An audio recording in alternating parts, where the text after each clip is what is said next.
the Allied landings. Incredibly, Hitler was unavailable to order their use. By the time they eventually did arrive, they were too late. The Allied beachhead was already established. The two SS Panzer divisions transferred from the Russian front, however, went into action, immediately deploying their Tiger tanks against the Allies.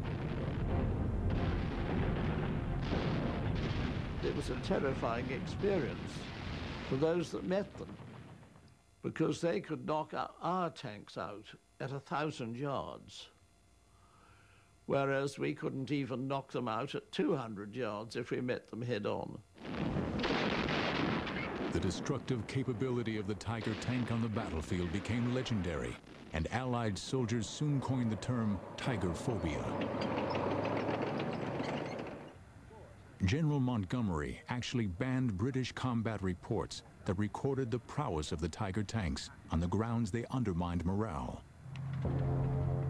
Ironically, despite the perception by Allied troops that the SS Panzers fielded hundreds of Tigers, only 90 actually fought in Normandy. But the damage they inflicted on the Allies confirmed the reputation of the Tiger. The most impressive exploit achieved by a Tiger unit in Normandy took place on June 13, 1944, 7 days after D-Day. That morning, several British tanks were advancing out of the French town of Villers-Bocage. The long, narrow road forced them to travel in single file with their headquarter vehicles in the center. Unknown to the British, a group of 5 Tiger tanks under the command of SS Lieutenant Michael Wittmann was hiding nearby. Wittmann was a battle-hardened Tiger ace who had destroyed 117 enemy tanks on the Russian front to win his Knight's Cross.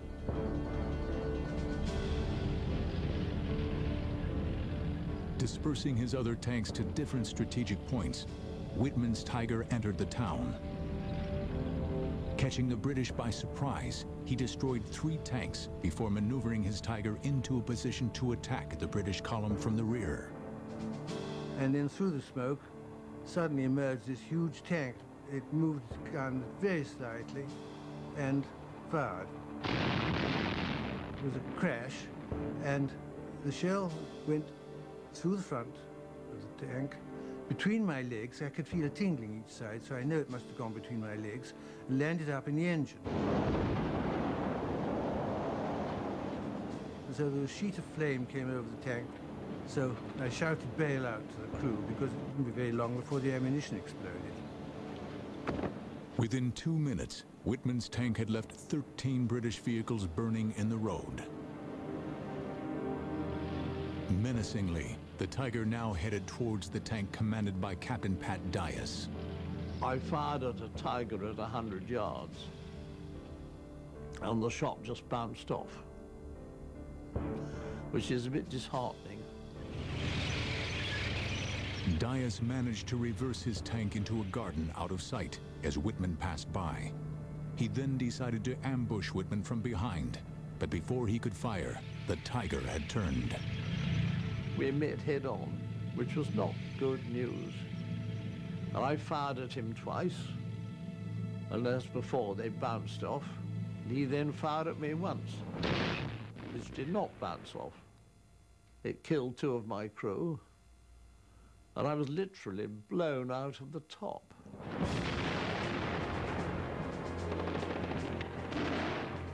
Eight more SS Tigers reinforced Wittmann, and the battle raged. Finally, his Tiger was knocked out, but he escaped, leaving Villers-Bocage a scene of death and destruction.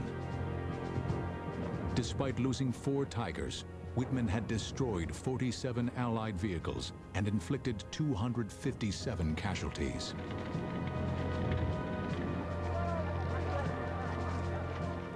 Pat Dias's heroic attempt to stop Wittmann's Tiger had left him wounded and nearly blind. Luckily, the doctor who treated him at the first aid station was an eye specialist. He put a great big magnet over my eyes, and brrr, brrr, and out jumped all the little bits of steel. And he said, If those had stayed in for 24 hours, you would have been blind for life. The encounter at Villers-Bocage had demonstrated, despite overwhelming odds, how lethal a well-commanded Tiger could be in close-quarter combat. Wittmann himself, I could not but admire him. He was tough, he was bold, and ruthless. A fine example of a German tank man. 8 weeks after Villers-Bocage, Michael Wittmann was killed when his Tiger was ambushed by a British tank.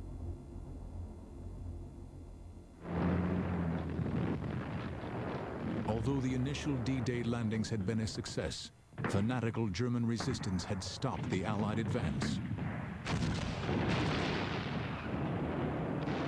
The Tiger was proving itself deadly effective in defense, its long-range gun and thick armor unforgiving. The Tiger was best avoided, really. You couldn't really do anything against them. It was quite powerless. It's like a nightmare, you know, where things get a little bit nasty and a little bit nastier and a little bit nastier, and then, my God, it is a Tiger. And call on the radio, say there's a Tiger, and give a map reference, and then the RAF would come very quickly in their Typhoons and rocket it.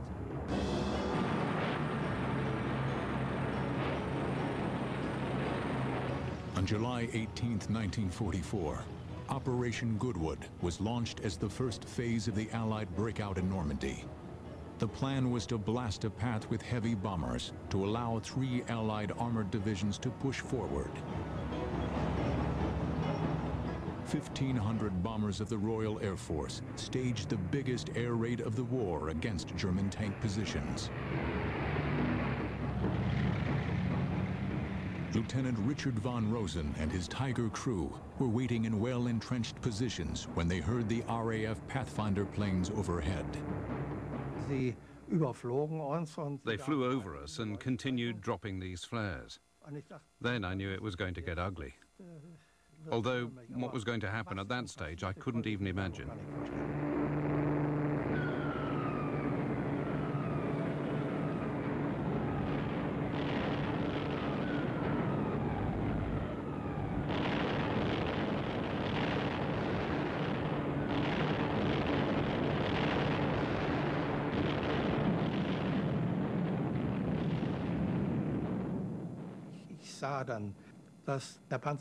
I saw the tank next to me, meters away, and was burning severely. It had been sliced open like a sardine can, hit right through.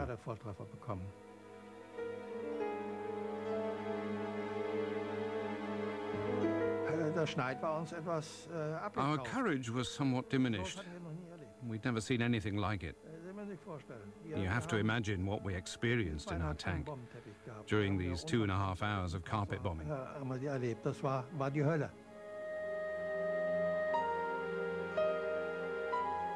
By late August, all German resistance in Normandy collapsed.